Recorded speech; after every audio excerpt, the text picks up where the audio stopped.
The night my husband left me crying in the rain was the night I accidentally got into a car with the most dangerous man in the city. And it was the best mistake I ever made. The storm outside matched the chaos in my heart as I pressed my back against the cold brick wall of St. Mary's Children's Hospital. Rain hammered the city like bullets from an angry sky, each drop a reminder of how thoroughly my life had unraveled in the span of 30 minutes. My hands still trembled from the adrenaline of saving little Tommy Martinez. The 8-year-old had coded twice during his emergency appendectomy, and I'd spent the last 4 hours holding his tiny hand while machines fought to keep him breathing. Another double shift. Another child pulled back from the edge. Another day that David would dismiss as meaningless, because it didn't pay enough to matter. Isabella, you need to understand priorities. His voice echoed in my ears even now, harsh and cutting through the December wind. We can't afford your savior complex anymore. I got an offer today, a real job, but it means we need to start thinking about our future, about having kids. Kids. The word still made my chest tighten with a familiar panic. At 28, I should have been ready. Most women my age were already mothers, juggling careers and family with the grace I saw in my patients' parents every day. But every time David brought up children, all I could see was my father walking out that door when I was 7, leaving nothing but empty promises and a mother who never recovered. I'm not ready, David. You know why. Your daddy issues aren't my problem anymore, Isabella. Either you grow up and give me what I want, or I find someone who will. The argument had escalated from there, voices rising until other staff members started staring. David had grabbed my arm, his fingers digging into the soft flesh above my elbow, with a grip that would leave bruises. Maybe standing in the rain for a while will teach you to appreciate what you have at home. And then he was gone, squealing out of the parking garage in his rusted Honda, leaving me stranded 20 miles from our apartment with nothing but my purse and the thin scrubs that offered no protection against the winter storm. I fumbled for my phone, fingers numb with cold as I tried to call an Uber. The screen flickered once, twice, then went black. Dead battery. Of course. Damn it, I whispered, shoving the useless device back into my pocket. The parking garage was nearly empty now. Just a few scattered vehicles belonging to night shift staff who wouldn't leave for hours. I could walk back inside and ask for help, but the humiliation of explaining why my husband had abandoned me felt worse than freezing to death. That's when I saw it. A sleek black sedan idling near the exit ramp, hazard lights blinking in a steady rhythm that seemed almost like a heartbeat in the darkness. Through the rain-streaked windshield, I could make out the silhouette of someone in the driver's seat. My Uber. It had to be. The timing was too perfect to be anything else. I ran toward the car, heels clicking against wet concrete, my nurse's bag bouncing against my hip. The rear passenger door was unlocked, and I slid inside with a gasp of relief, grateful to escape the storm even if it was just for the ride home. Thank God, I breathed, wiping rain from my face with the back of my hand. I thought you'd canceled when I didn't answer my phone. The battery died, and my husband... Where the hell did you come from? The voice that interrupted me was nothing like I expected from an Uber driver.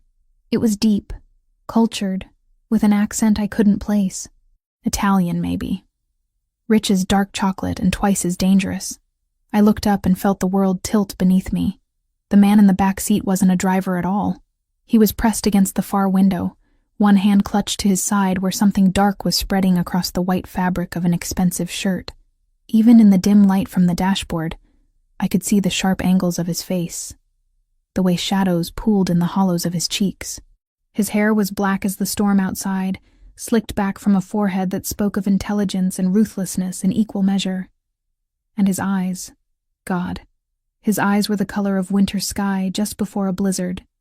Pale gray blue and so intense, they seemed to look right through me to places I'd forgotten existed. I'm sorry, I stammered, already reaching for the door handle. I thought this was my ride. I'll just... Stay still. The command was quiet, but absolute. Marcus, drive. The driver, whom I hadn't even noticed before, nodded once and pulled away from the curb. I felt trapped between politeness and panic, unsure whether I was being kidnapped or simply caught in a case of mistaken identity. Please, I really need to get out. This is just a misunderstanding.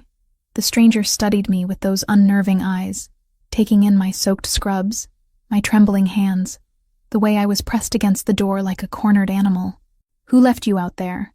The question was so unexpected that I answered before I could think better of it. "My husband. He was teaching me a lesson." Something dangerous flickered in his expression. What kind of lesson requires leaving a woman alone in a storm? I wrapped my arms around myself, suddenly aware of how pathetic I must look, the kind that shows me what I have to lose if I don't give him what he wants. And what does he want? Children, a family, things I'm not ready to give him. The words spilled out before I could stop them. 3 years of marriage counseling and buried resentment flowing like blood from a wound. He thinks I'm broken because I won't just snap my fingers and become the perfect wife. The man was quiet for a long moment, still watching me with that unsettling intensity. When he spoke again, his voice was softer, but no less commanding. "Some lessons are more dangerous than others, Isabella." My blood turned to ice. "How do you know my name?" He didn't answer immediately. Instead, he shifted slightly, and I caught a glimpse of what looked like a gun holstered beneath his jacket. The spreading stain on his shirt was definitely blood, and from the way he held himself, the wound was serious. "You're hurt," I said, my medical training overriding my fear. "You need to get to a hospital." "No hospitals." "But you're bleeding. That looks like—" "I said no hospitals." The steel in his voice left no room for argument. "Marcus, take us home." "Sir, shouldn't we drop the lady off first?" "No." His eyes never left mine. "I think Mrs. Parker and I have more to discuss." The fact that he knew my married name sent fresh terror racing through my veins. This wasn't a random encounter. This man, whoever he was, had been expecting me, or at least expecting someone like me. "Please," I whispered. "I don't know what this is about, but I haven't done anything wrong. I'm just a nurse. I save children's lives. That's all I do." "Children's lives." He repeated the words thoughtfully, as if they meant something specific to him. "Noble work. Thankless, I imagine. Sometimes. Your husband doesn't appreciate your calling." It wasn't a question, and I found myself nodding anyway. "David thinks I should quit. Find something that pays better. Start a family instead of taking care of other people's children. David Parker." Again, that dangerous knowledge. Gambling debts. Borrowed money from people who don't forgive easily. My mouth went dry. "How could you possibly know that?" He smiled then, and it was nothing like kindness. "I make it my business to know everything about people who enter my world, Mrs. Parker. And whether you realize it or not, you just entered mine." The car turned onto a private road lined with iron gates and security cameras. Through the rain-streaked windows, I could see the outline of a massive house rising from manicured grounds like something from a Gothic novel.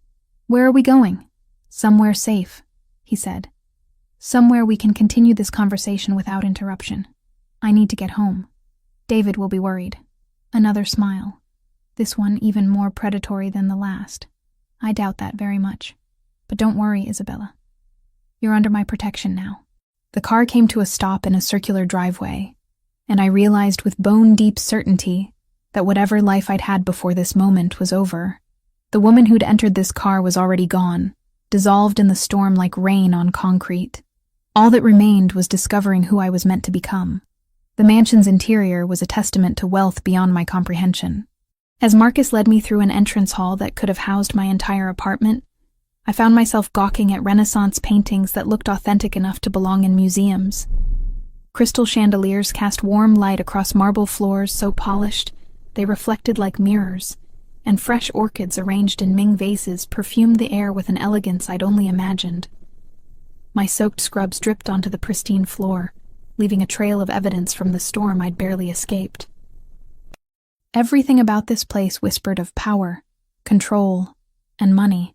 So much money that it felt almost obscene compared to the cramped hospital rooms where I spent my days fighting to save lives with outdated equipment. "Isabella, please sit down."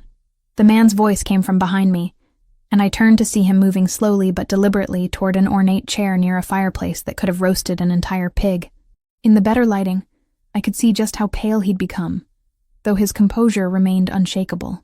"You need medical attention," I said, my professional instincts kicking in despite the surreal circumstances. That wound is still bleeding.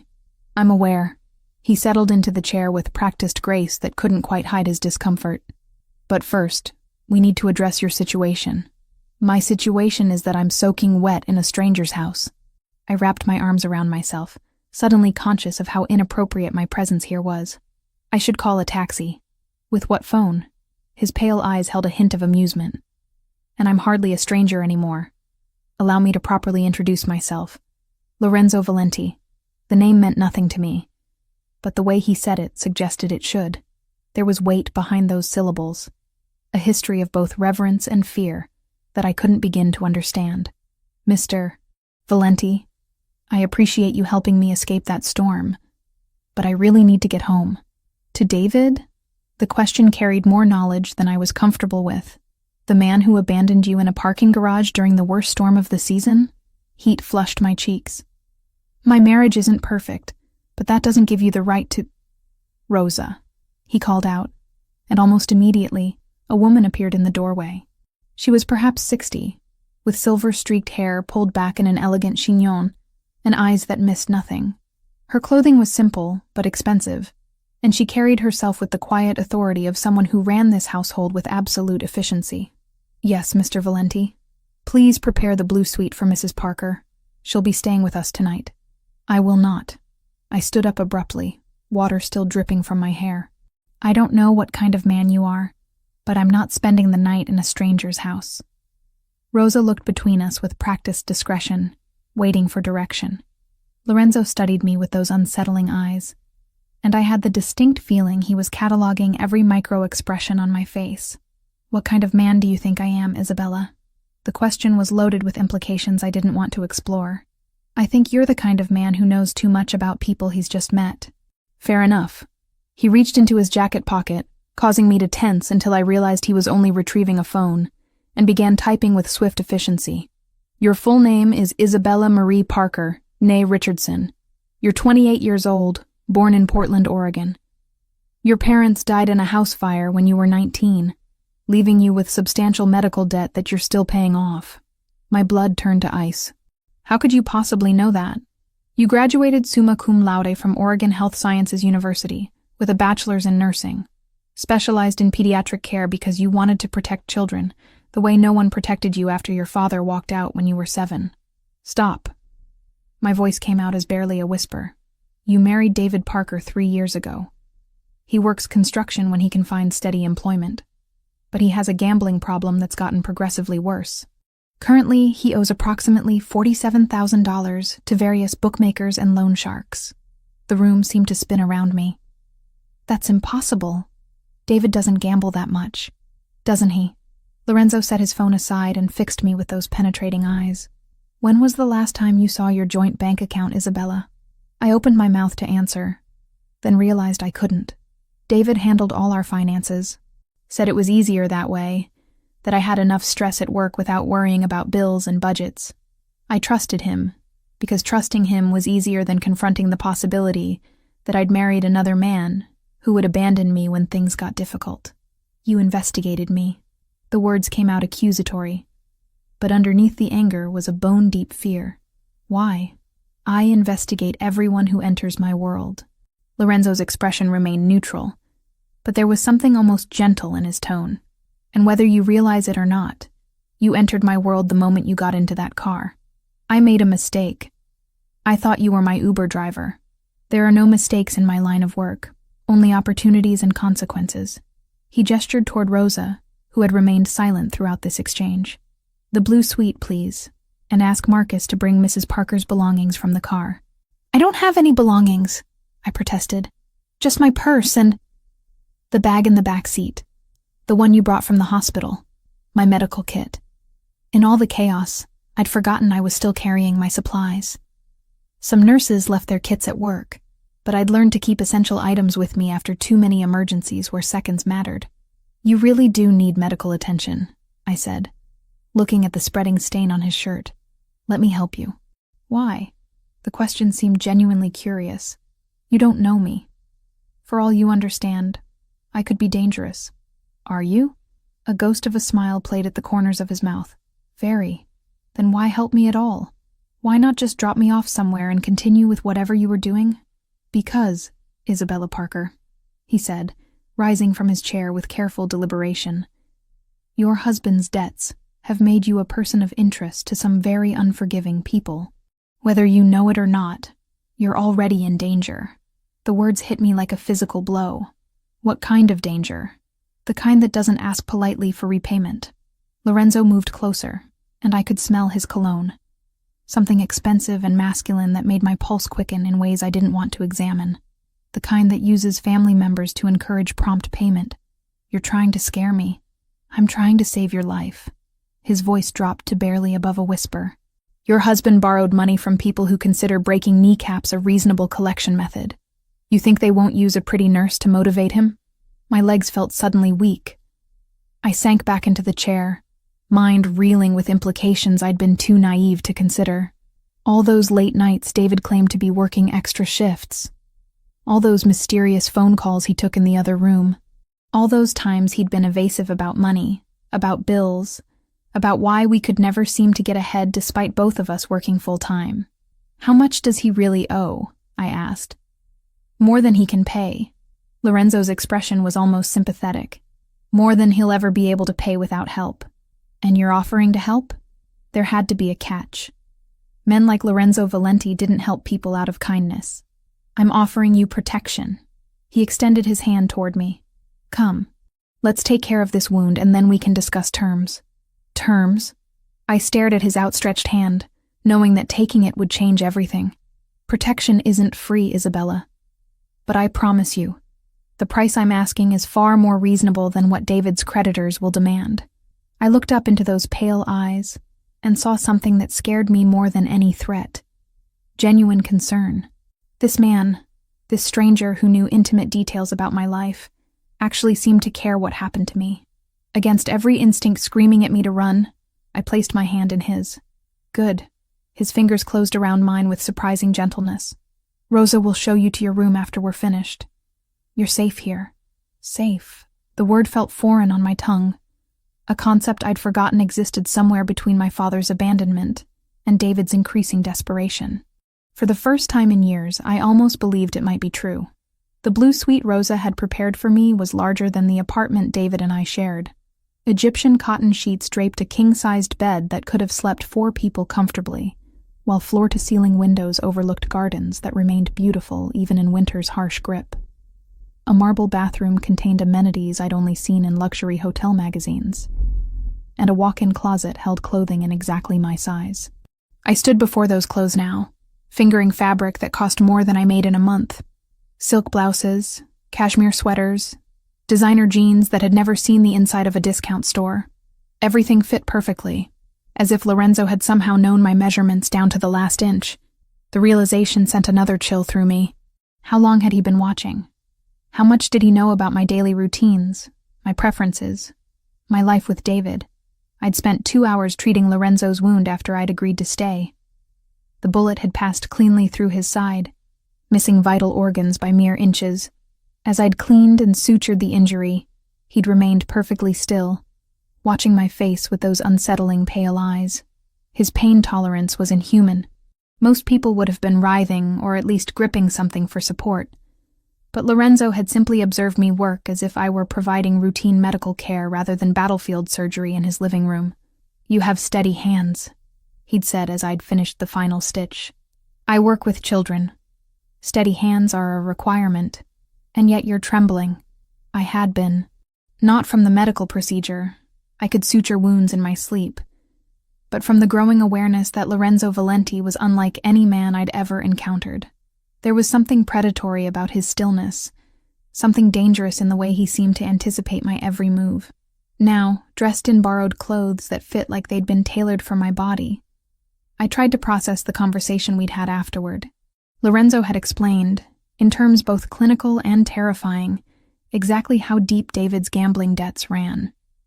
Not just the $47,000 he'd mentioned, but additional loans from progressively more dangerous sources. Men who didn't accept payment plans or sob stories about sick children and medical bills. Your husband owes money to Viktor Petrov, Lorenzo had said, settling back into his chair as I'd cleaned my instruments. Do you know that name? I'd shaken my head, though something about it made my skin crawl. Petrov runs the Russian interests in this city. Unlike more traditional organizations, his people don't believe in gradual escalation. They prefer to make examples that discourage future problems. What kind of examples? The kind that leave widows and orphans. The memory made my hands shake now as I selected a cream-colored sweater from the closet. Everything about this situation screamed danger. Yet I felt safer here than I had in months at home. When had I stopped feeling secure in my own marriage? When had David's increasingly erratic behavior become my new normal? My phone. Lorenzo had provided a replacement after mine died. Buzzed with an incoming call. David's number flashed on the screen, and my stomach clenched with familiar anxiety. Hello? Where the hell are you? His voice was sharp with panic and anger. I came home and you weren't here. Your phone was going straight to voicemail. My phone died. I'm staying somewhere safe tonight. Safe? What's that supposed to mean? Safe from what? The question hung between us, loaded with implications I wasn't ready to voice. How could I tell him I knew about his debts? About the people he'd borrowed from? About the fact that my life might be in danger because of his choices? Safe from you, I said instead. From arguments about children and priorities and why I'm never enough the way I am. Isabella, come home. We can talk about this. Can we? Or will you just tell me again that my job doesn't matter? That saving children's lives is less important than making babies? There was a long pause. When David spoke again, his voice had taken on a wheedling quality I'd learned to recognize as desperation. I got a new job offer today. Good money. We could afford to have kids, to buy a house. What kind of job pays that well without experience or education? Another pause, longer this time. It's legitimate, Isabella. I promise. Like your gambling is legitimate? Like those phone calls you take in the other room are legitimate? I don't know what you're talking about. The lie came so easily, I wondered how many others he'd told me over the years. How many times had I accepted his explanations without question? Because believing him was easier than confronting the truth. I can't do this anymore, David. I can't pretend everything is fine when it's not. Where are you staying? I'll come get you. No. The word came out sharper than I'd intended. I need time to think. Think about what? We're married, Isabella. You can't just disappear. You left me in a parking garage during a storm. If anyone disappeared first, it was you. I ended the call before he could respond, my hands shaking with adrenaline and something that might have been relief. For the first time in years, I'd stood up to David without apologizing or backing down. A soft knock at my door interrupted my thoughts. Come in. Lorenzo entered, moving more easily now that his wound had been properly treated. He'd changed into dark jeans and a black sweater that emphasized the breadth of his shoulders and the lean strength of his frame.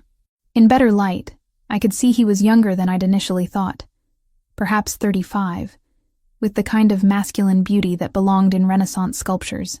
How are you feeling? I asked, noting the improved color in his cheeks. Better, thank you. His eyes took in my appearance, lingering on the way the borrowed clothes fit my figure. The clothing suits you. How did you know my size? I have excellent judgment when it comes to measurements. There was something almost playful in his tone, though his expression remained serious. Your husband called. It wasn't a question, and I didn't bother pretending otherwise. He wants me to come home. And I told him I needed time to think. Lorenzo moved closer, and I caught the scent of his cologne again. Cedar and leather with undertones of something darker, more dangerous. What are you thinking about? Whether my marriage was over before tonight or if I just finally admitted it to myself. Marriage should be a partnership, he said quietly. Protection, loyalty, shared burdens. Not abandonment when things become difficult. Speaking from experience? Something flickered in his pale eyes. Pain, perhaps, or regret. My parents were married for 30 years before they died, even when my father's business put the family at risk. They faced it together. That's what love looks like, Isabella. Not what you have with David. Your father's business? I studied his face, noting the careful way he'd phrased it. What kind of business? The kind that requires careful planning and absolute loyalty. Lorenzo's expression grew distant. They were killed when I was 15. A car bomb meant for my father, but they were together that night, always together. The pain in his voice was raw, unguarded in a way that made my chest tighten with sympathy. I'm sorry. I built everything I have now from nothing. Every dollar, every alliance, every moment of safety I've created came from understanding that family is the only thing that matters in this world. And that's what you do? You build safety? His smile was sharp as a blade. I build empires, Isabella. Safety is just a side effect. The words should have terrified me. Instead, I found myself drawn to the confidence in his voice, the absolute certainty that he could protect what belonged to him. When had anyone ever made me feel like I belonged to something worth protecting? The gates are locked, I said, testing the boundaries of my situation. For your protection. Am I a prisoner? You're a guest who's in danger. There's a difference. Lorenzo stepped closer, close enough that I could feel the heat radiating from his body. But I won't lie to you, Isabella. Leaving right now would be extremely unwise. The admission sent heat pooling low in my belly. Not fear, but something far more dangerous. This man who knew too much about my life, who commanded loyalty and inspired terror, was offering me something David never had. Honest protection, without conditions or expectations. What happens tomorrow? I asked. Tomorrow we discuss your future. Tonight, you rest in safety for the first time in months. He was right. I couldn't remember the last time I'd fallen asleep without worrying about money, about David's mood, about whether I'd wake up to another crisis I'd have to fix alone. Thank you, I whispered. Lorenzo reached out and touched my face, his thumb tracing the line of my cheekbone with unexpected gentleness. Sleep well, Isabella. Tomorrow, everything changes. The photograph arrived at 7 in the morning, slipped under my door while I was still tangled in Egyptian cotton sheets that smelled faintly of lavender. I'd slept better than I had in months, cocooned in luxury and safety I'd forgotten could exist. The image shattered that peace like glass against stone. David's face stared back at me from the glossy surface. But this wasn't the man I'd married 3 years ago. This David was bruised and bloodied, duct tape covering his mouth, terror bright in his eyes. Someone had written across the bottom in red ink, "Trade the nurse for the husband. 1 hour, or he dies slowly." My hands shook so violently I nearly dropped the photo. This couldn't be real. Things like this didn't happen to people like me. I was a pediatric nurse who saved children's lives and went home to a modest apartment. I wasn't someone who received ransom demands written in what looked suspiciously like blood. But the evidence was undeniable. David was in the hands of people who made their living through violence, and somehow I'd become a bargaining chip in a game I didn't understand. I threw on the first clothes I could find, yesterday's jeans and sweater, and ran through the mansion's corridors, my bare feet silent on the marble floors. I'd memorized the route to Lorenzo's study last night, filing away every turn in case I needed to escape. Now I was running toward danger instead of away from it. The study door was already open when I arrived, gasping and clutching the photograph like a lifeline. Lorenzo stood behind his massive desk, speaking in rapid Italian to Marcus and 2 other men I didn't recognize. All 4 turned when I burst through the doorway. "They have David," I said without preamble, holding up the photo. "Someone has my husband." Lorenzo's expression didn't change, but something dangerous flickered in his pale eyes. He gestured for the other men to leave, then moved around the desk to take the photograph from my trembling hands. "Viktor Petrov," he said after studying the image for a moment. "This is his work. The Russian you told me about." My voice sounded hollow, distant. "The one David owes money to." "Among others, yes." Lorenzo set the photo aside and fixed me with his penetrating stare. "When did this arrive?" "Just now." It was under my door. I wrapped my arms around myself, suddenly cold, despite the warmth of the room. "They want to trade me for him. 1 hour. That's not going to happen." The certainty in his voice should have been comforting, but it only amplified my panic. "You don't understand. If I don't go, they'll kill him. If you do go, they'll kill you both." Lorenzo moved closer, his presence somehow both threatening and reassuring. "This isn't about the money anymore, Isabella. This is about sending a message." What kind of message? That no one takes what belongs to me without consequences. The possessive pronoun hit me like a physical blow. I don't belong to you. Don't you? His voice dropped to barely above a whisper. You're wearing my clothes, sleeping in my house, under my protection. You've seen my vulnerabilities, touched my blood. In my world, that creates bonds that don't break easily. I'm married to another man, a man who gambled away your future and put your life in danger. Lorenzo reached out and touched my face, his thumb tracing the line of my jaw. A man who left you in a storm because you wouldn't give him children you weren't ready for. The gentle touch made my pulse quicken in ways I didn't want to examine. This was wrong. I was married, frightened, trapped between two dangerous men who both seemed to think they had claims on my life. Yet something about Lorenzo's proximity made rational thought nearly impossible. We have to help David, I insisted. Whatever you think of him. He doesn't deserve to die because of gambling debts. And what about what you deserve, Isabella? Lorenzo's hand moved to cup the back of my neck, fingers tangling in my hair. When do you get to choose your own life, instead of cleaning up other people's mistakes? The question cut deeper than I expected. When had I stopped making choices for myself? When had my entire existence become about managing David's problems, working extra shifts to cover his losses, pretending our marriage wasn't slowly suffocating me? I made a choice when I said my wedding vows. Vows to a man who breaks every promise he makes. Lorenzo stepped closer, close enough that I could see the silver flecks in his pale eyes. Vows to someone who would trade your safety for his own convenience. You don't know him like I do.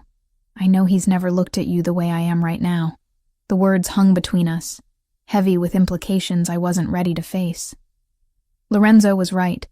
David had never looked at me like I was precious, irreplaceable, worth protecting at any cost. Even in our early days, his attention had felt casual, distracted, like I was a pleasant accessory to his real life, rather than the center of it. But this man, this dangerous stranger who commanded empires and inspired fear, looked at me like I was the most important thing in his world. The Russians won't negotiate. Lorenzo continued, his voice soft but implacable. This photograph is theater. They've already decided David's fate. Then we have to try something else. Desperation made my voice crack. There has to be another way. There is. His thumb traced across my lower lip, and I felt heat pool low in my belly despite the gravity of our situation. But it requires you to trust me completely. What are you asking? Let me handle Viktor Petrov. Let me protect what's mine. And David will face the consequences of his choices. Lorenzo's expression hardened, as will everyone else who thought they could take from me without paying the price. Before I could respond, the sound of gunfire erupted from somewhere in the house.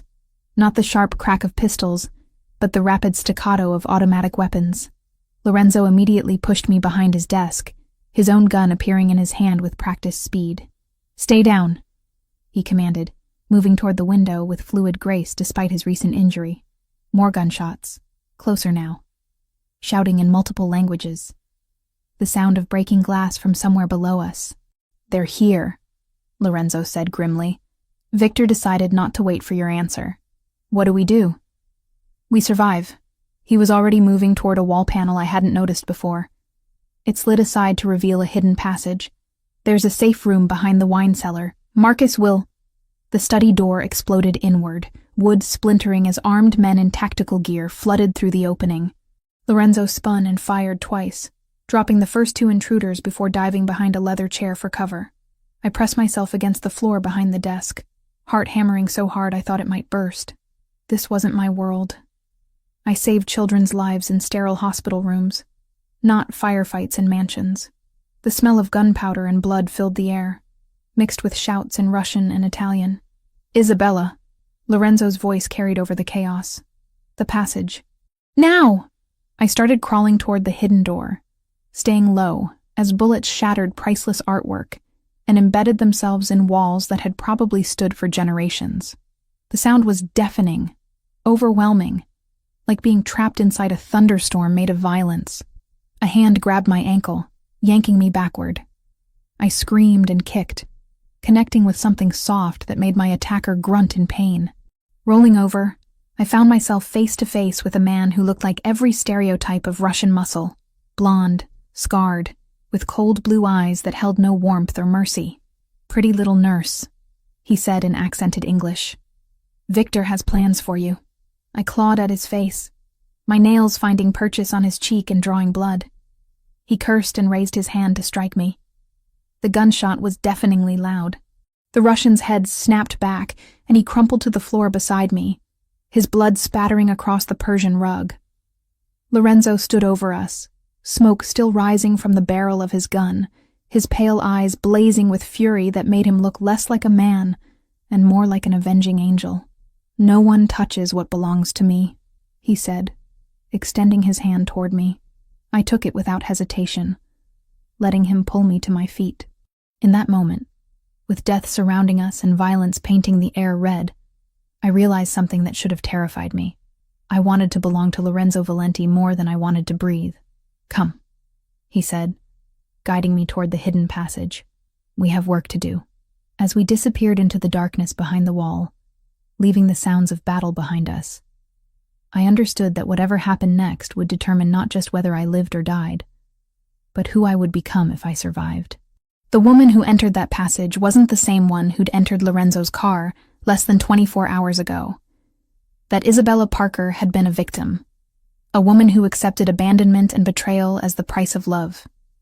This Isabella was someone else entirely, someone who might be worth fighting for after all.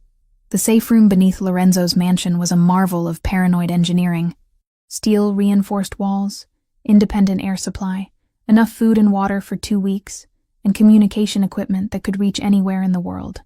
I sat in stunned silence on a leather sofa that probably cost more than my annual salary, watching Lorenzo coordinate his response to the attack through encrypted phones and video monitors. David was alive. The cameras throughout the property had captured Viktor Petrov's men dragging him from a black van before the shooting started. He was battered and terrified, but breathing. That should have been my only concern. Instead, I found myself fixated on the man pacing the small space like a caged predator, his movements fluid despite the bandages I'd wrapped around his torso just hours earlier. "How long have you been planning this?" I asked, when he finally ended his latest call. Lorenzo paused mid-stride, his pale eyes fixing on me with that unsettling intensity I was beginning to recognize. "Planning what?" "David's debts. The Russians. Me ending up in your car." I stood up, sudden anger overriding my fear. "None of this is coincidence, is it? You think I orchestrated your husband's gambling addiction?" There was genuine curiosity in his voice, as if my accusation intrigued rather than offended him. "I think you're the kind of man who manipulates situations to get what he wants." I crossed my arms, trying to project confidence I didn't feel. "And for some reason you wanted me." Very perceptive. Lorenzo set his phone aside and gave me his full attention. "You're right, of course. Though not in the way you imagine. Then explain it to me." He was quiet for a long moment, studying my face as if cataloging every micro-expression. When he spoke, his voice carried a weight I hadn't heard before. Something that might have been regret. "I've been watching David Parker for 6 months. Not because of his debts, but because of his connection to you." Lorenzo moved closer, and I fought the urge to step back. "Your husband wasn't just gambling, Isabella. He was laundering money for Viktor Petrov." The words hit me like a physical blow. "That's impossible." "Is it? All those construction jobs that paid cash, the mysterious phone calls, the sudden influx of money followed by devastating losses." Lorenzo's expression was almost sympathetic. David was cleaning Russian funds through a network of legitimate businesses. The gambling debts were just cover for what he was really doing. My legs felt suddenly weak. I sank back onto the sofa, mind reeling with implications I'd been too naive to see. He was working for them, among others. David is what we call a useful idiot, someone who does criminal work without understanding the larger picture. Lorenzo sat beside me, close enough that I could smell his cologne. But useful idiots become liabilities when they start asking questions or getting greedy. So Victor decided to eliminate him. Victor decided to use him as bait. David's real value wasn't his money laundering skills. It was his access to you. I stared at Lorenzo, feeling pieces of a puzzle clicking into place with sickening clarity. Me? Why would anyone want access to me? Because you work at St. Mary's Children's Hospital. Because you have access to medical records, patient information, surgical schedules. Lorenzo's voice dropped to barely above a whisper. Because several of my associates' children receive treatment there, and their medical information would be invaluable to my enemies. The scope of the conspiracy took my breath away. You think they wanted me to spy on your people's children? I think they wanted to use you as leverage against me. Information about when certain patients would be most vulnerable, when security would be lightest. Lorenzo's jaw tightened. Victor has been trying to find weaknesses in my organization for years. What better way than through innocent medical professionals who wouldn't even realize they were being used? But I never gave anyone information about patients. I would never. I know. His voice softened unexpectedly. That's why I intervened. Intervened how? But even as I asked, I was beginning to understand. You manipulated David's debts, made sure he owed more than he could pay. I encouraged his existing weaknesses, yes. Made sure his gambling losses mounted quickly enough that Victor would have to act. Lorenzo didn't look away from my accusing stare. I needed Victor to reveal his hand before he could properly recruit you. The betrayal cut deeper than I'd expected. Not just David's lies, but Lorenzo's manipulation. You used me as bait. I used you as bait to protect you. His hand moved toward mine, then stopped when I flinched away. If Victor had approached you gradually, gained your trust, convinced you that helping him would save your marriage or pay your bills, would you have refused? The honest answer terrified me. 3 months ago, desperate and exhausted, I might have been vulnerable to exactly that kind of manipulation. You don't know that, don't I? Lorenzo's pale eyes seemed to see straight through me. You've been cleaning up David's messes for 3 years, working double shifts to cover his losses, pretending your marriage wasn't slowly killing you because leaving seemed harder than staying. Each word was a surgical strike against defenses I'd spent years building. That doesn't give you the right to manipulate my entire life. No, he agreed quietly. It doesn't. But it gave me the responsibility to protect you from people who would have destroyed you without a second thought. By destroying my husband instead? By giving you the chance to see who David really was before it was too late. Lorenzo stood and moved to one of the monitors, where grainy security footage showed Victor's men positioning themselves around the mansion's perimeter. The question now is what you want to do with that knowledge. I stared at his back, emotions warring inside me like competing storms. Anger at his manipulation, fear for David's safety, and underneath it all, a terrible gratitude that someone had finally told me the truth about my marriage. What are my options? You can continue pretending David is worth saving. Go home, clean up this mess.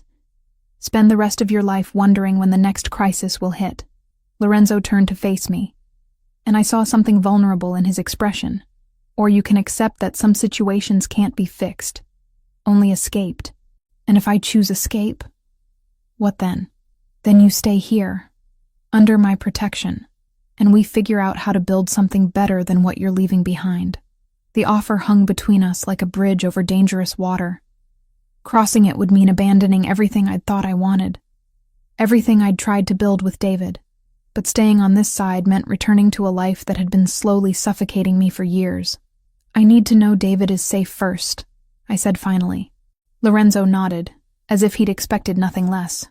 We'll get him back. But Isabella, he paused, searching for words. Don't mistake rescue for reconciliation.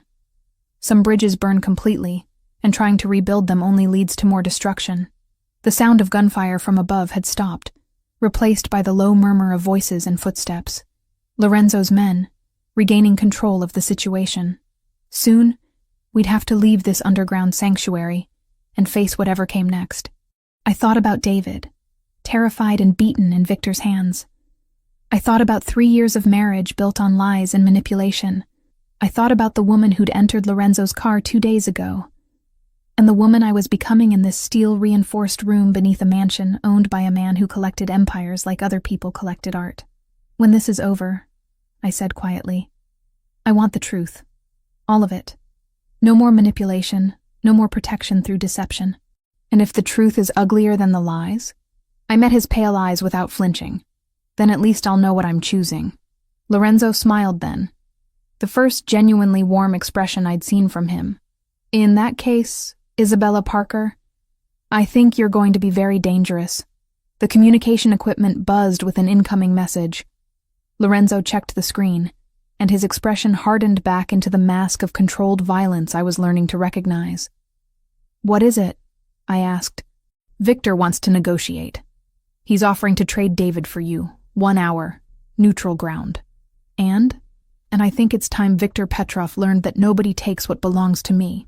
Lorenzo's smile turned predatory. Are you ready to see how wars end, Isabella? Despite everything, the fear, the betrayal, the complete upheaval of everything I'd thought I knew about my life, I found myself nodding. I was ready.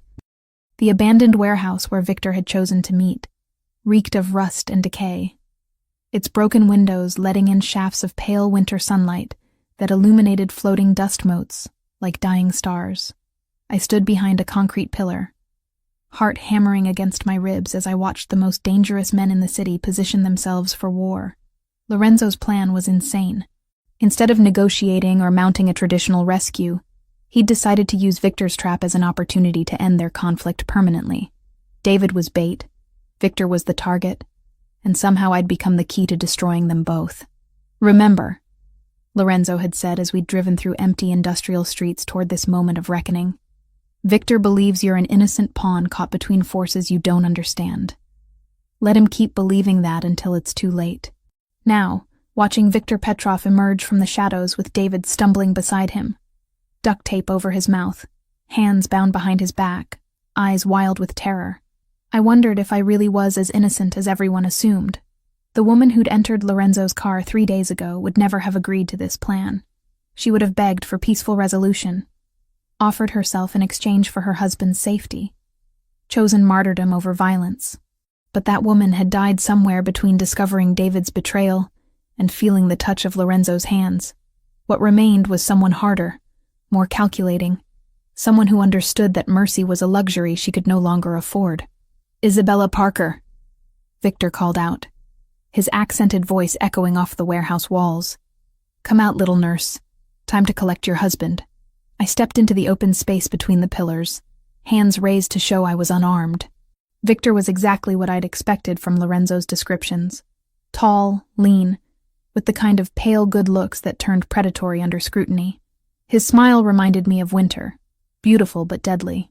There she is, he said, gesturing for his men to spread out in a loose semicircle. The woman worth so much trouble. David's eyes found mine over the tape covering his mouth. I saw relief there, hope, the absolute faith that I would save him the way I'd saved him from everything else over the past 3 years. The weight of that expectation should have crushed me. Instead, I felt nothing but a cold assessment of the situation. Let him go, I said, proud that my voice didn't shake. You have what you wanted. Do I? Victor stepped closer, dragging David with him. I wanted Lorenzo Valenti's weakness. Instead, I find myself wondering if you're more dangerous than valuable. I'm a pediatric nurse. The only danger I pose is to your men's tetanus vaccinations. Victor laughed, a sound like breaking glass. Humor. I like that in a woman. Tell me, Isabella, what do you know about your husband's business arrangements? I know he's a gambling addict who makes poor decisions. I kept my voice level, matter of fact. I know he borrowed money he couldn't repay. And that's all? What else would there be? Victor studied my face for signs of deception.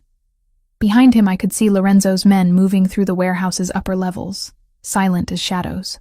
Marcus crouched behind an overturned shipping container, rifle trained on Victor's position. 2 others had flanked the Russians from the east, waiting for Lorenzo's signal. Your husband was washing money for my organization, Victor said finally. Quite successfully, until his gambling problem made him unreliable. I let shock register on my face, widening my eyes and taking a small step backward. Money laundering? David doesn't know anything about that kind of business. Doesn't he? Then how do you explain the $47,000 in cash we found hidden in your apartment? My blood actually ran cold at that revelation. There had been money hidden in our home and I'd never known about it. How many other secrets had David kept from me? How many other lies had I accepted without question? I didn't know.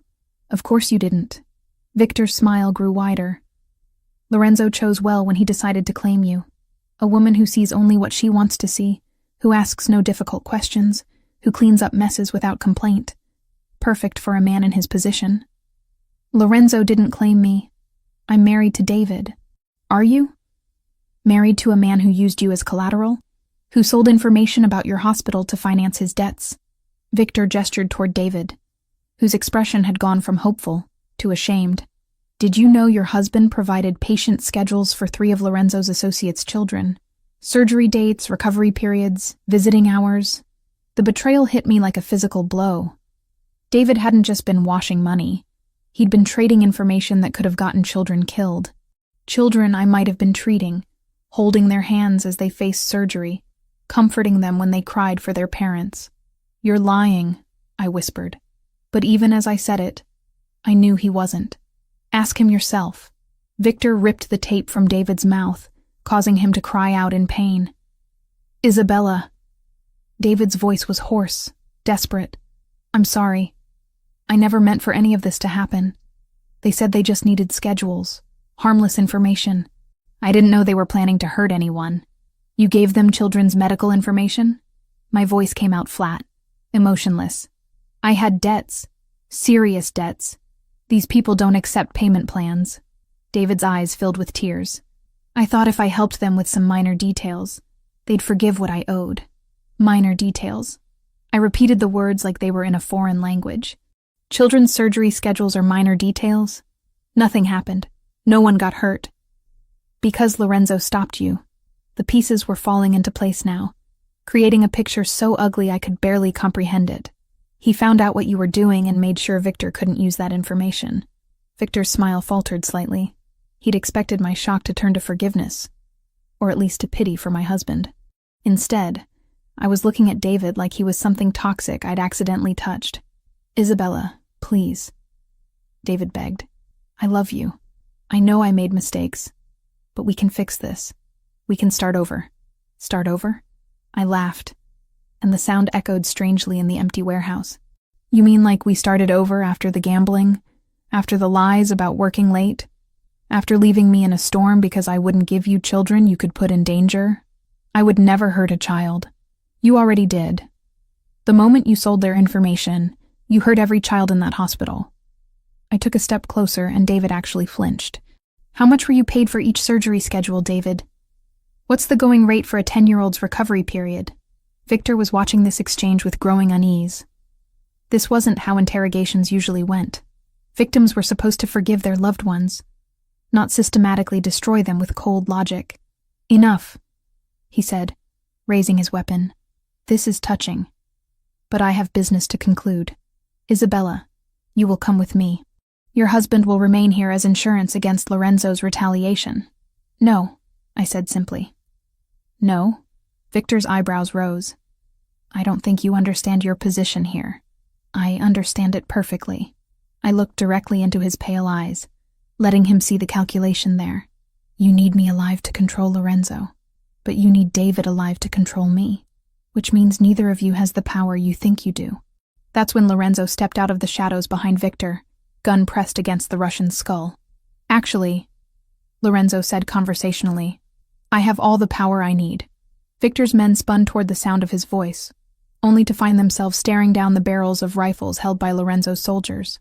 Marcus alone had 3 different angles covered, and I could see at least 5 other weapons trained on the Russians from various hiding spots throughout the warehouse. Isabella, Lorenzo continued without taking his eyes off Victor, step away from your husband. I obeyed without hesitation, moving toward Lorenzo's position with steady steps. The moment I was clear, Marcus's first shot took out Victor's lieutenant. The man dropped like a stone, blood spreading across the concrete floor. Now then, Lorenzo said, pressing his gun harder against Victor's skull. Let's discuss the terms of your surrender. But Victor was laughing, even with a gun to his head. You think you've won? You think killing me ends this? I think killing you sends a message to anyone else who might consider targeting what's mine. And what about him? Victor nodded toward David, who was sobbing openly now. What message does keeping him alive send? Lorenzo's pale eyes flicked to me, asking a question he couldn't voice in front of Victor. What did I want him to do with the man who'd betrayed not just me, but children under my professional care? I looked at David, really looked at him, and saw not the man I'd married, but a weak, selfish stranger who'd put money ahead of innocent lives, who'd used my compassion as a shield for his cowardice, who would do it all again if given the chance, because that's who he fundamentally was. David made his choice, I said quietly. Now he lives with the consequences. Lorenzo's smile was sharp as winter wind. You heard the lady, Victor. Some bridges burn completely. The gunshot that followed was surprisingly quiet in the vast space of the warehouse. Victor Petrov crumpled to the floor, his war with the Valenti family finally over. David screamed through his bonds, but I felt nothing as I watched the man who'd threatened children bleed out on concrete. This was justice, not murder. This was protection, not violence. This was the moment I stopped being Isabella Parker and became something else entirely. Lorenzo holstered his weapon and turned to me, searching my face for signs of shock or regret. What he found instead was acceptance, resolution, and something that might have been relief. No going back now, he said softly. Good, I replied, and meant it completely. War came to the city in the form of unmarked vans and midnight explosions. 3 weeks after Victor's death, his lieutenants emerged from hiding like cockroaches scattered by sudden light. They wanted blood, Lorenzo's blood, and they were willing to burn down half the city to get it. I watched the violence unfold from the safety of Lorenzo's reinforced penthouse, high above streets where black SUVs prowled like mechanical predators. The news called it a gang war, territorial disputes between organized crime families. They had no idea they were witnessing the death throes of an empire built on the suffering of children. Dmitry Kozlov has taken control of Victor's operations, Lorenzo said, studying surveillance footage on multiple screens. He's more pragmatic than his predecessor, but also more ruthless. And David? I asked, though I wasn't sure why it mattered anymore. Being held at a medical facility on the east side. Kozlov is using him as insurance, leverage in case negotiations become necessary. 3 weeks ago, the mention of David's captivity would have sent me into panic. Now I felt only cold calculation. David had made his choices, sold children's safety for gambling money, betrayed me with the same casual thoughtlessness he'd shown throughout our marriage. Whatever happened to him now was simply consequence meeting cause. They'll kill him eventually, I said matter-of-factly. Yes. Lorenzo turned from the monitors, his pale eyes studying my face. Does that bother you? It should. I moved to the window overlooking the city, watching smoke rise from a warehouse district where another Russian front had been eliminated. A week ago, it would have destroyed me. Now I can barely remember why I thought he was worth saving. Guilt is a luxury we can't afford during wartime. Is that what this is? A war? It's extermination. Lorenzo joined me at the window, his presence warm and solid beside me. Victor's organization was a cancer. Cutting out the tumor isn't enough. You have to eliminate every malignant cell or it spreads. The metaphor was apt. As a nurse, I'd seen too many children lost to diseases that seemed contained until they suddenly weren't. Sometimes radical treatment was the only option, even when it seemed brutal to outside observers. I want to help, I said quietly. Lorenzo went very still beside me. Help how? You said they're holding David at a medical facility. I know medical facilities better than anyone on your payroll. I turned to meet his gaze, letting him see the resolve there. I know how to get inside, how to move through them undetected, how to access areas where outsiders would be noticed immediately. Isabella, they're using sick people as shields, I continued, anger heating my voice. Patients who need care, who trusted that facility to protect them. That makes this personal. It's too dangerous. More dangerous than leaving David alive to testify against you? More dangerous than letting Kozlov think he has leverage? I stepped closer, close enough to smell Lorenzo's cologne, to see the silver flecks in his pale eyes. I'm already part of this war, Lorenzo. Let me fight instead of just hiding. For a long moment he said nothing. Then, slowly, his hand came up to cup my face, thumb tracing the line of my cheekbone with exquisite gentleness. If something happens to you, nothing will happen to me. I'm too valuable alive, remember? and too dangerous to underestimate. I leaned into his touch, feeling the calluses on his fingers, the strength barely held in check. Besides, I'll have the best backup in the city. My men don't know medical protocols, hospital security, staff rotations, patient privacy laws. Then it's good they'll have a guide. Lorenzo was quiet for another heartbeat. When he spoke, his voice carried the weight of absolute command. No unnecessary risks. You follow my lead, obey my orders without question, and if I tell you to run, you run. Understood? And Isabella? His grip on my face tightened almost imperceptibly. If we do this, there's no going back. You'll have crossed a line that can't be uncrossed. I thought about the children whose surgery schedules David had sold, about the trust he'd betrayed, about the woman I'd been who cleaned up messes without asking why they kept happening. That woman was already gone, dissolved in the rain on a December night that felt like a lifetime ago. Good, I said. I'm tired of being someone who watches from the sidelines. The medical facility where Kozlov was holding David occupied an entire city block, a maze of interconnected buildings that had grown organically over decades. Perfect for hiding prisoners in plain sight, terrible for anyone trying to mount a rescue without proper inside knowledge. I walked through the main entrance at 11 p.m., dressed in scrubs I'd borrowed from my apartment and carrying forged credentials that identified me as Isabella Martinez, a traveling nurse brought in to help with the night shift. Lorenzo's people had done their homework. Isabella Martinez was a real person, currently vacationing in Aruba, whose employment history and qualifications were impeccable. The security guard barely glanced at my ID before waving me through. Medical facilities were notoriously understaffed and overworked. Temporary help was so common that new faces rarely attracted attention. I knew from Lorenzo's surveillance that David was being held in a private room on the 4th floor, the psychiatric wing where visitors were limited, and security cameras had convenient blind spots. Getting there required navigating a maze of corridors I'd memorized from stolen floor plans, avoiding nurses who might recognize me from my real job across town. The hardest part wasn't the infiltration. It was maintaining professional detachment as I passed rooms full of genuinely sick patients, children recovering from surgery, elderly patients fighting infections, people who had nothing to do with the war being fought around them, but who might become casualties anyway if Kozlov decided civilian shields weren't sufficient protection. David's room was at the end of a dimly lit hallway, guarded by a single man who looked more like a bouncer than medical staff. I approached with the confident stride of someone who belonged there, clipboard in hand, expression bored with routine. "Excuse me," I said in Spanish-accented English. "I need to check vitals on the patient in 4B. The guard looked me up and down, taking in the scrubs, the ID badge, the professional attitude. Nobody goes in without clearance from Kozlov. Then get clearance. This man has a heart condition that requires monitoring every 4 hours. Unless you want to explain to your boss why his leverage died of cardiac arrest." Uncertainty flickered in the guard's eyes.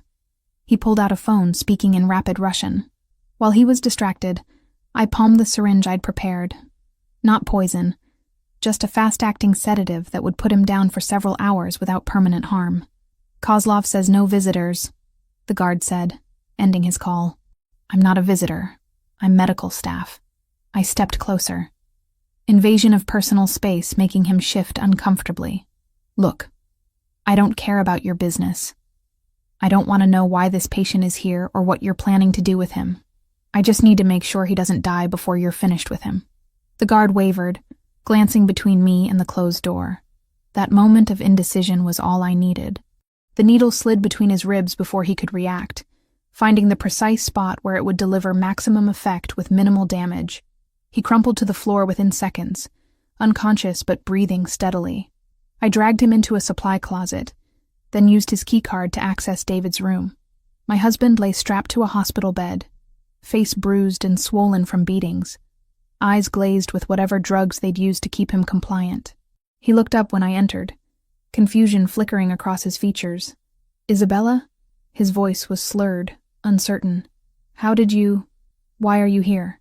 "To end this." I moved to his bedside, checking his restraints with professional efficiency, "to make sure Kozlov can't use you anymore." "Use me?" David's eyes struggled to focus. "I don't understand." "I know." I prepared another syringe. this one containing a different substance entirely.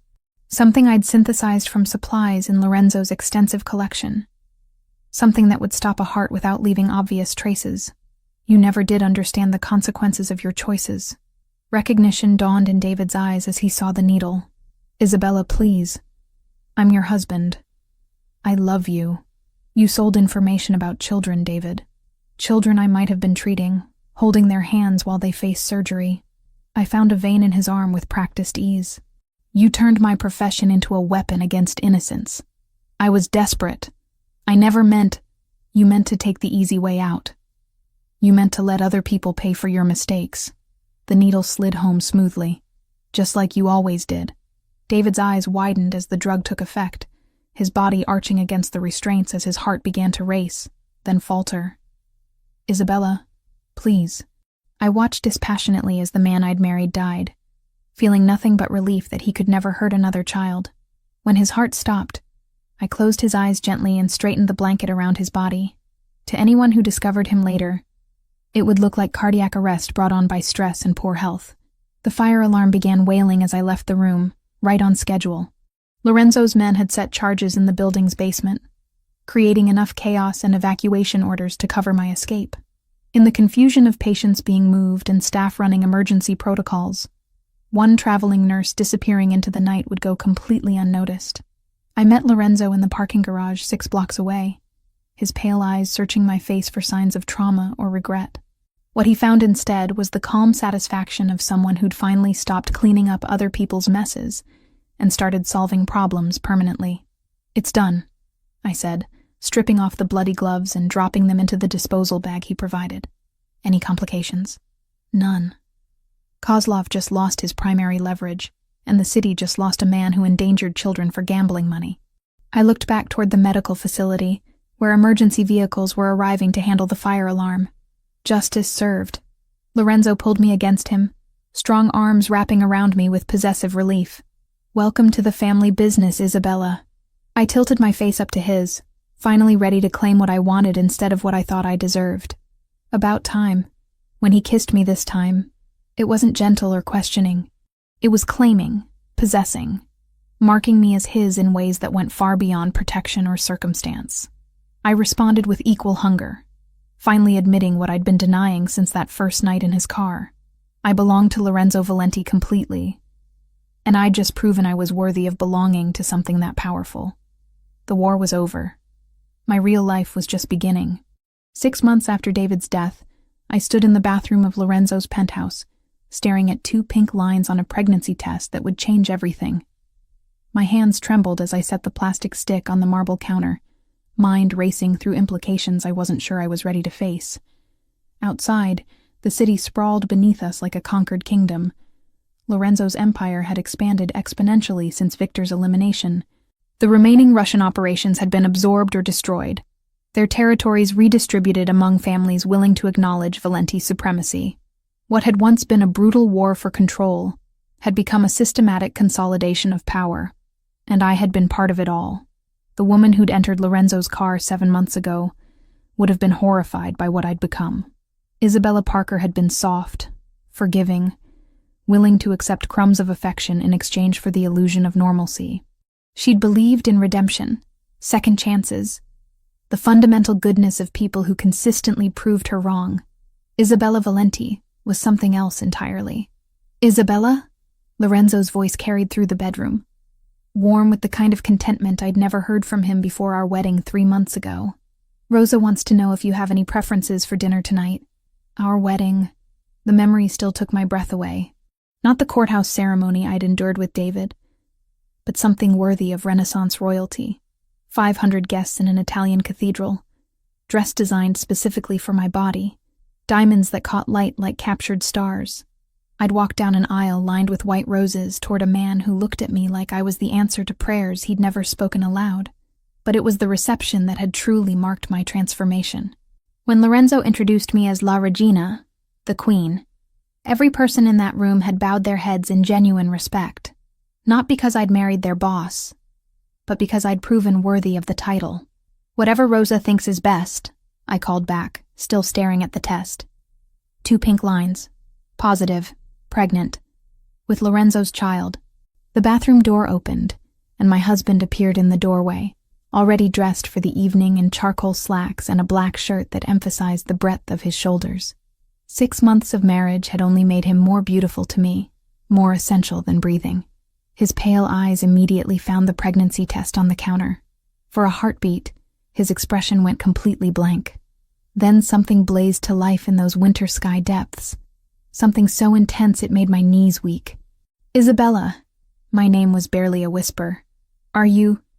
"Yes." I turned to face him fully, letting him see the wonder and terror warring in my expression. "We're having a baby." Lorenzo crossed the bathroom in 2 swift strides, pulling me against him with trembling hands. His face buried in my hair, and I felt the shudder that ran through his powerful frame. "When?" His voice was muffled against my neck. "I'm probably 6 weeks along. Maybe 7. I pulled back to meet his gaze. Are we ready for this?" Lorenzo's smile was radiant, transforming his features from dangerous to devastating. "I've been ready since the night I found you in my car." The admission made my chest tight with emotion. "You have? I knew you were different. Special. The kind of woman who could stand beside me, not behind me." His hands moved to frame my face with exquisite care. "The kind of woman who could give me children worth building an empire for. And if those children ask questions about how Mommy and Daddy met, about what we do for work," Lorenzo's expression grew thoughtful, "we'll tell them the truth. That sometimes the world is dangerous, and protecting the people you love requires difficult choices. They'll know what we are. They'll know we're their parents, and that everything we do is to ensure they never have to make the same choices we did." Lorenzo's thumb traced the line of my cheekbone. "They'll know they're loved beyond measure." The certainty in his voice steadied something inside me I hadn't realized was shaking. This wasn't how I'd imagined becoming a mother, married to a man who commanded criminal enterprises, pregnant with a child who would inherit both vast wealth and dangerous enemies. But standing in Lorenzo's arms, feeling the strength and protection he radiated like heat, I couldn't imagine wanting any other future. 2 years later, I said suddenly. "What?" I smiled, imagining our future with sudden crystalline clarity. "Ask me in 2 years if I regret any of this. Ask me if I miss the woman who got into your car that night. And what will you tell me? That Isabella Parker died in a storm, and Isabella Valenti was born from her ashes." I rose on my toes to kiss him, pouring all my love and certainty into the connection. That she was reborn into something infinitely more powerful. 2 years later, I stood in the nursery of our new estate, a sprawling mansion outside the city where our children could grow up with space to run and guards to keep them safe, holding our 6-month-old son while watching our 15-month-old daughter take tentative steps across the plush carpet. Lucia had Lorenzo's pale eyes and my stubborn chin. Marco, named for the man who'd become like family to us both, had my coloring but his father's intense stare. Both were perfect, healthy, and blissfully unaware that their parents' love story had begun with violence and been sealed with blood. Lorenzo appeared in the doorway, still wearing his business suit, but with his tie loosened and sleeves rolled up. He'd been in meetings all day, restructuring our legitimate enterprises to provide cleaner income streams for future generations. The Valenti Foundation now operated 12 hospitals across 3 states, all providing world-class pediatric care. My professional background had proven invaluable in designing programs that actually helped children rather than exploiting them. "How was your day?" I asked, transferring baby Marco to his father's eager arms. "Productive. We acquired controlling interest in another pharmaceutical company, and the city council approved our proposal for the new children's wing." Lorenzo settled into the rocking chair, cradling our son with the same gentle competence he'd shown since the moment our children were born. "How was yours?" Lucia took 4 steps without holding on to anything. I scooped up our daughter, who immediately began babbling in the mixture of Italian and English that comprised her current vocabulary. And I had lunch with Rosa to discuss the charity gala next month. "Any problems with security arrangements?" "None. Marcus has everything handled." I studied my husband's face, noting the satisfaction there. "You're pleased about something specific. Dmitry Kozlov was arrested this morning. Federal trafficking charges. He'll spend the rest of his life in prison." Lorenzo's smile was sharp with old vengeance. "The last of Victor's lieutenants is finally gone." "Good." I felt no guilt about my satisfaction. Kozlov had ordered the murder of 3 children during his brief reign as head of the Russian operations. His imprisonment was justice, not cruelty. The children are safer now. All children are safer now. Lorenzo looked up at me, pale eyes soft with something that still took my breath away after all this time. Do you ever regret it? Any of it? I settled onto the arm of his chair, our little family complete and perfect in this moment. Outside, security teams patrolled grounds that stretched for acres in every direction. Below, Rosa was preparing dinner with ingredients sourced from the organic garden we'd had installed last spring. Beyond the estate's walls, a city largely at peace prospered under the protection of a man who'd learned to channel violence into justice. I regret nothing, I said, meaning it completely. The woman who married David Parker wanted safety at any cost. The woman who chose you wanted something worth fighting for. And what was that?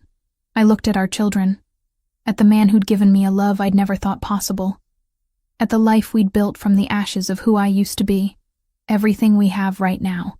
Lorenzo reached up to cup my face, thumb tracing the familiar path along my cheekbone. I love you, Isabella Valenti. And I love you, Lorenzo Valenti. More than I ever loved the woman I used to be. That evening, after our children were asleep and the house had settled into peaceful quiet, I stood once again at a window overlooking a city we'd helped shape. But this time, Lorenzo's arms were wrapped around me from behind, his hands resting protectively over the slight curve where our 3rd child was just beginning to grow. What are you thinking about? He murmured against my hair. That storm, I said softly. The night everything changed. Do you wish it had never happened?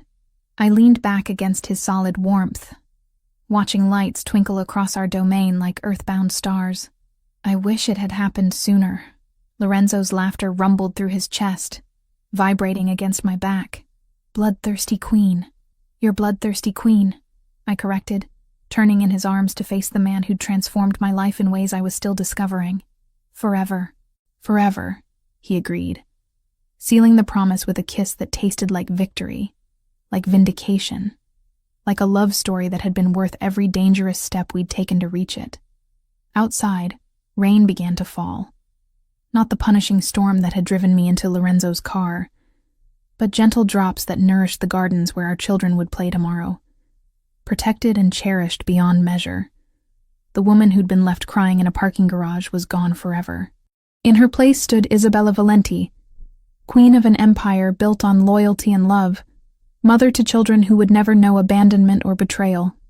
I was exactly where I belonged, and I would never let anyone take it from me again.